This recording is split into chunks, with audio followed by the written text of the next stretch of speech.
16 বছর পরে সেই ভোটাধিকার আমরা ফেরত পাচ্ছি 1000 শহীদের আত্মত্যাগের বিনিময়ে। আমরা এই ভোটাধিকারের সাথে সাথে আমরা এবার হ্যাঁ ভোট দিতে পারবো সংস্কারের পক্ষে বাংলাদেশকে এগিয়ে নিয়ে যাবার জন্য। ফলে বাংলাদেশের একটি ঐতিহাসিক নির্বাচন অনুষ্ঠিত হচ্ছে আগামী 12ই ফেব্রুয়ারি। যেই 12ই ফেব্রুয়ারি নির্বাচনে জাতীয় নাগরিক পার্টি এনসিপি 10 দলীয় নির্বাচনী ঐক্যের সাথে সারা বাংলাদেশে নির্বাচনে অংশগ্রহণ করছে। সারা বাংলাদেশে আমাদের 30 জন প্রার্থী নির্বাচনে অংশগ্রহণ করছে শাপলা কলি প্রতীকে। আমরা সারা দেশের মানুষের কাছে উদাত্ত আহ্বান জানাচ্ছি শাপলা কলি মার্কাকে ভোট দিয়ে জয়যুক্ত করার জন্য এবং 10 দলীয় ঐক্য জোটের যারা সব দেশপ্রেমিক প্রার্থী রয়েছে তাদেরকে নির্বাচিত করার জন্য। আপনারা জানেন এই ঢাকা 8 বাংলাদেশের আসনগুলোর মধ্যে, ঢাকার আসনগুলোর মধ্যে সবচেয়ে গুরুত্বপূর্ণ আসন হচ্ছে এই ঢাকা 8।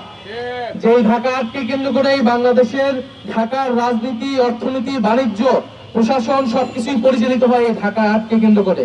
এই ঢাকা 8-এ 10 দলীয় ঐক্যের এবং এনসিপির মনোনীত প্রার্থী হচ্ছেন জনাব নাসিরউদ্দিন পাটোয়ারি এবং তার মার্কা হচ্ছে শাপলাকলি মার্কা। এই শাপলাকলি মার্কায় ঢাকা 8-এ আপনারা নাসিরউদ্দিন পাটোয়ারিকে ভোট দিয়ে জয়যুক্ত করলে যদি সংসদে পাঠান, নাসিরউদ্দিন পাটোয়ারি আপনার কথা বলবে, আপনার পাশে থাকবে। এই ঢাকা 8-এর বিভিন্ন আনাচে কানাচে যে মাফিয়া গোষ্ঠী কাজ করে, যে চাঁদাবাজ সন্ত্রাস গোষ্ঠী কাজ করে, তাদেরকে নির্মূল করাই নাসিরউদ্দিন পাটোয়ারির প্রধানতম এজেন্ডা।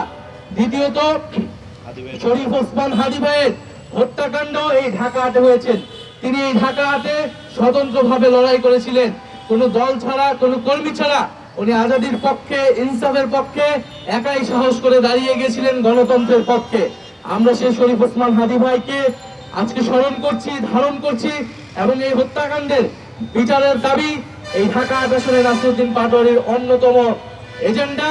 আমরা এই এজেন্ডাগুলো নিয়ে এবারে নির্বাচনে অংশগ্রহণ করছি। আপনারা আমাদের জন্য দোয়া রাখবেন, সমর্থন রাখবেন। সারা বাংলাদেশে ইনশাআল্লাহ 10 দলীয় ঐক্যের পক্ষে, এনসিপি এবং শাপলাকলির পক্ষে যেই জোয়ার এসেছে, সেই জোয়ারেই 12ই ফেব্রুয়ারি নির্বাচনে বিজয় লাভ করে আমরা সংসদে যাব এবং জনগণকে দেওয়া যে প্রতিশ্রুতি, সংস্কারের প্রতিশ্রুতি, সংবিধান পরিবর্তনের প্রতিশ্রুতি, সেই প্রতিশ্রুতি আমরা বাস্তবায়ন করব।